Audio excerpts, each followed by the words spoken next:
तो hello guys, welcome to my YouTube channel. जैसे कि आज हम परिवर्तनशील अनुपात का नियम के बारे में आज जानेंगे, किस तरह होता है ना, और किस समय में लागू होता है। आइए हम स्टार्ट करते हैं वीडियो।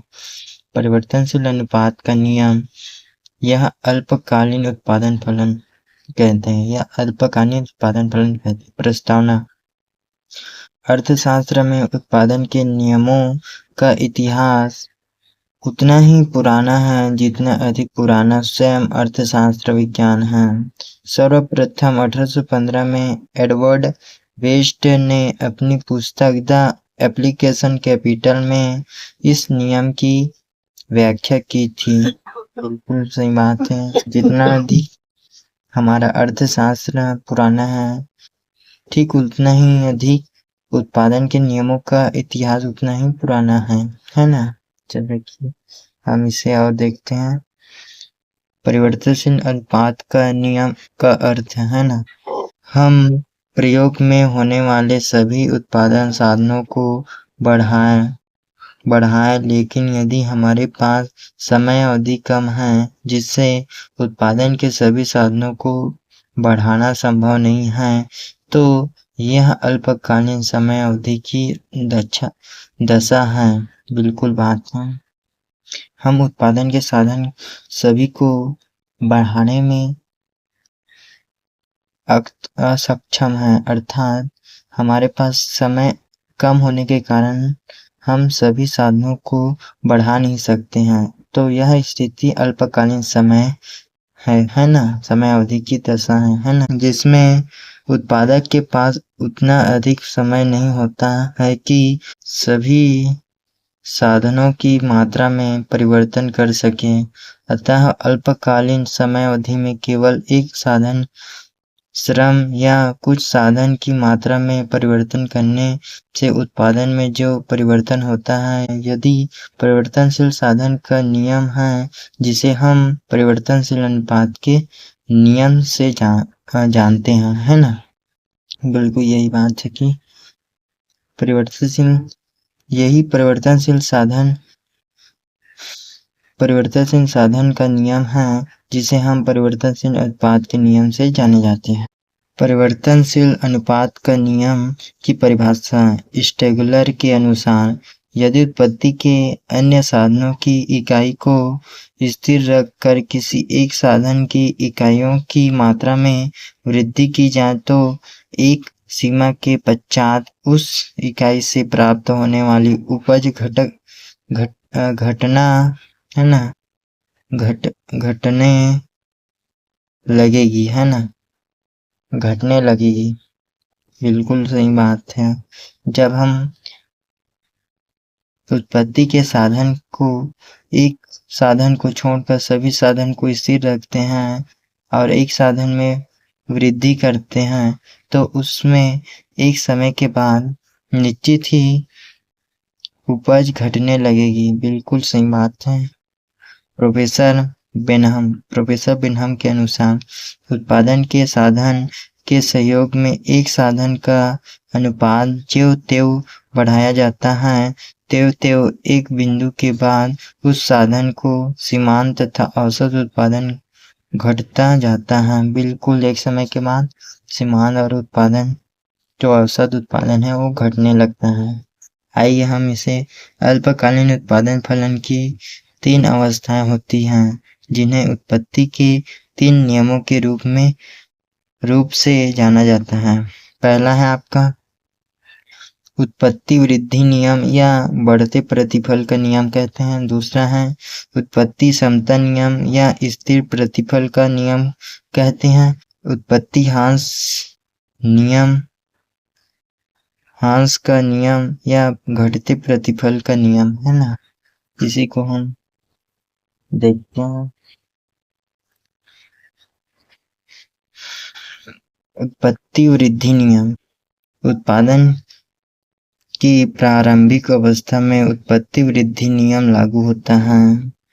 जब उत्पादन के अधिकांश साधनों को स्थिर रखकर एक साधन की मात्रा में परिवर्तन किया जाता है, तब यदि परिवर्तनशील साधन में वृद्धि करने के अनुपात से उत्पादन में वृद्धि होती है तब इसे उत्पत्ति वृद्धि नियम कहा जाता है। उदाहरण के लिए है ना, उदाहरण यदि उत्पादन के साधनों में 10% की दर से वृद्धि की जाती है जिससे उत्पादन में 15, 20 या 25% की दर से वृद्धि होती है तो यह उत्पत्ति वृद्धि नियम है। जैसे कि साधन की मात्रा में 10% वृद्धि किया है लेकिन जो आउटपुट जो उस साधन के माध्यम से जो उत्पादन हुआ है वस्तु का उसमें 20 से 15% वृद्धि हुआ है तो हम कह सकते हैं उत्पत्ति वृद्धि नियम, है ना। इसको हम दूसरा देखते हैं, उत्पत्ति समता नियम। उत्पत्ति वृद्धि नियम एवं उत्पत्ति ह्रास नियम के बीच की कड़ी को उत्पत्ति समता नियम कहा जाता है। बिल्कुल बात है, उत्पत्ति वृद्धि नियम एवं उत्पत्ति ह्रास नियम के बीच की कड़ी को उत्पत्ति समता नियम कहा जाता है। उत्पत्ति वृद्धि नियम की समाप्ति की दशा में थोड़ी अवस्था के लिए उत्पत्ति समता नियम लागू होता है, उसके लिए उत्पत्ति समता नियम लागू होता है, उसके तुरंत बाद उत्पत्ति ह्रास नियम लागू हो जाता है। बिल्कुल सही बात, तुरंत बाद उत्पत्ति ह्रास नियम लागू हो जाता है। उदाहरण के लिए यदि उत्पादन के साधनों में 10% की वृद्धि की जाती है तो उत्पादन भी 10% की दर से बढ़ता है, ऐसे स्थिति में उत्पत्ति समता नियम लागू होता है। बिल्कुल, जब यह स्थिति जैसे उत्पत्ति वृद्धि नियम में 10% साधन में वृद्धि करने पर 15 से 20% उत्पादन होता था, ठीक उसी प्रकार इसमें जब 10% साधन में वृद्धि हुआ और 10% जो उत्पादन हुआ वस्तु का, इसमें क्या है, उत्पत्ति समता नियम लागू हो जाता है। इसी को हम और देखते हैं, तीसरा अवस्था क्या है, उत्पत्ति ह्रास नियम। जब उत्पादन के अधिकांश साधन को स्थिर रखकर परिवर्तनशील साधन श्रम या पूंजी की कुछ इकाइयों में वृद्धि करने के अनुपात से कम अनुपात में उत्पादन में परिवर्तन होता है तो इसे उत्पत्ति ह्रास नियम कहा जाता है। उदाहरण के लिए यदि उत्पादन के परिवर्तनशील साधन में 10% की वृद्धि की जाती है और उत्पादन में क्रमशः 8, 7 या 5% की दर से परिवर्तन देखा जाता है तो यह उत्पत्ति ह्रास नियम है। बिल्कुल, इसी को हम अब डायग्राम के माध्यम से या तालिका के माध्यम से समझेंगे, है ना। तालिका, भूमि स्थिर साधन एकड़ में, इसमें एकड़ में सभी स्थिर हैं इसलिए ये 5 ही 5 होगा। श्रमिकों की संख्या परिवर्तनशील साधन का इकाई, जैसे ही 1, 2, 3, 4 इससे हम बढ़ा सकते हैं। कुल उत्पादन क्विंटल में, टीपी टोटल प्रोडक्शन औसत उत्पादन क्विंटल में, एवरेज प्रोडक्शन सीमांत उत्पादन क्विंटल में, मार्जिनल प्रोडक्शन, है ना, मार्जिनल प्रोडक्शन, है ना। जब श्रमिकों की संख्या में परिवर्तन साधन का इकाई, जब श्रमिकों की संख्या 1 होती है तो कुल उत्पादन में 50 होता है, कुल उत्पादन 50 होता है, 50 क्विंटल प्राप्त होता है।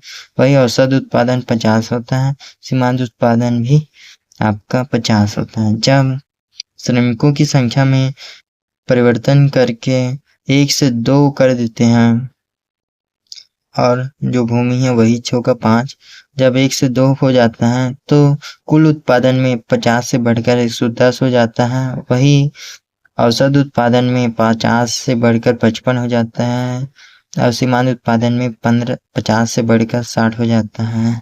इस तरह फिर से देखें तो जब श्रमिकों की संख्या में 2 से बढ़कर 3 हो जाता है तो कुल उत्पादन 110 से बढ़कर 135 हो जाता है। औसत उत्पादन 55 से बढ़कर 45 हो जाता है। वही सीमांत उत्पादन 60 से घटकर 25 हो जाता है ना। जब श्रमिकों की संख्या में 3 से बढ़कर 4 हो जाता है तो कुल उत्पादन 135 से बढ़कर 150 हो जाता है। वही औसत उत्पादन 45 से घटकर 37.5 हो जाता है। वही सीमांत उत्पादन 25 से घटकर 15 हो जाता है। जब श्रमिकों की संख्या में 4 से बढ़कर 5 हो जाता है तो कुल उत्पादन 150 से बढ़कर 160 हो जाता है। वहीं औसत उत्पादन 37.5 से घटकर 32 हो जाता है। वही सीमांत उत्पादन 15 से घटकर 10 हो जाता है। जब श्रमिकों की संख्या 5 से बढ़कर 6 हो जाता है तो कुल उत्पादन में 160 से बढ़कर 165 हो जाता है। वहीं औसत उत्पादन 32 से घटकर 27.5 हो जाता है। वही सीमांत उत्पादन 10 से घटकर 6 हो जाता है। जब श्रमिकों की संख्या 6 से बढ़कर 7 करते हैं तो कुल उत्पादन 165 से 165 ही होता है। और जब औसत उत्पादन 27.5 से घटकर 23.6 हो जाता है। वही सीमांत उत्पादन 6 से घटकर 0 हो जाता है। यही संतुलन का बिंदु है ना। ये क्या है? संतुलन का बिंदु है। जहाँ सीमांत उत्पादन 0 हो जाता है वही कुल उत्पादन स्थिर हो जाता है। इस तरह देखा जाए तो यह संतुलन का बिंदु है ना। अब जब श्रमिकों की संख्या 7 से बढ़कर 8 करता है तो कुल उत्पादन भी घटने लगता है ना। देखो 165 से घटकर 160 हो गया। वही औसत उत्पादन 23.6 से घटकर 20 हो गया। वही सीमांत उत्पादन 0 से घटकर -5 मतलब तृतीय अवस्था हो गया है ना। देख सकते हैं कि यहाँ से 50 से 60 तक प्रथम अवस्था में है। वही 25 से 0 तक द्वितीय अवस्था में है सीमांत उत्पादन। और वहीं 0 से 5 हो गया तो ये तृतीय अवस्था हो गया। इसी को हम रेखा चित्र के माध्यम से आपको बताना चाहेंगे। पहला रेखा चित्र द्वारा स्पष्टीकरण है ना। ओ वाई अक्ष पर श्रमिकों की संख्या परिवर्तनशील साधन का इकाई है ना दर्शाए गए हैं। वही ओ वाई अक्ष पर कुल उत्पादन, औसत उत्पादन, सीमांत उत्पादन को दर्शाए गए हैं। जैसा कि पता है कि ये हमारा पहला अवस्था है जो इसमें बढ़ती हुई सभी total production, average production and marginal production सभी बढ़ रहा है ना। देख सकते हैं। दूसरी अवस्था देख सकते हैं कि जब कुल उत्पादन घटते हुए क्रम पर मतलब घटती हुई दशा पर बढ़ रहा है, ठीक।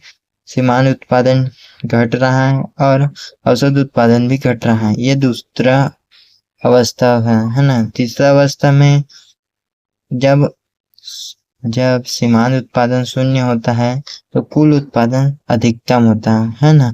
इस तरह देख सकते हैं है ना। ये क्या है? दूसरा अवस्था है। जब तीसरा अवस्था होता है तो सीमांत उत्पादन ऋणात्मक हो जाता है। देख सकते हैं -5 हो गया तो कुल उत्पादन भी अधिकतम से अब घटने लगा है ना। जैसे 165 था अब 160 हो गया। इस तरह देख सकते हैं तीनों दशाएं को है ना। तीनों अवस्था होती है।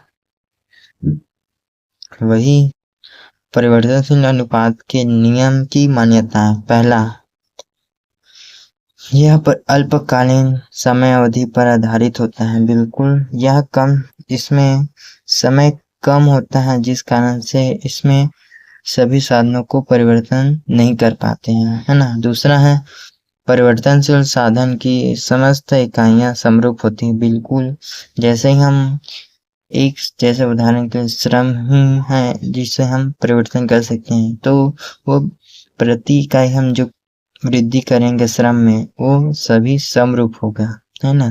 तीसरा, उत्पादन प्रक्रिया में उत्पादन का एक साधन परिवर्तनशील रहता है जबकि अन्य स्थिर रहता है। बिल्कुल सही बात। उत्पत्ति के साधन भूमि, पूंजी, श्रम, संगठन है, जिसमें से मात्र हम एक साधन को छोड़कर सभी साधन को स्थिर रखते हैं। उदाहरण के लिए एक साधन परिवर्तन श्रम को ही हम कर सकते हैं।